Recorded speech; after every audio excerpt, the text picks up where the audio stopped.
ngati pali anthu amene amafunika kuchita nawo zinthu mosamala kwambiri kapena kuwaopa, ndi anthu opemphera. Anthu awa, these people, they can do whatever they want to do to you. They can harm you, they can cheat on you, they can steal your properties.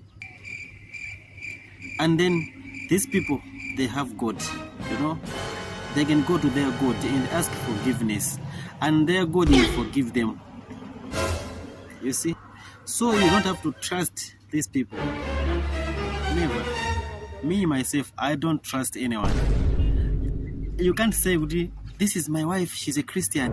This is my husband, she's a Christian. No, they can do that. They can cheat on you. They'll go to their God and ask forgiveness, and their God will forgive them. So you have to be careful with these people.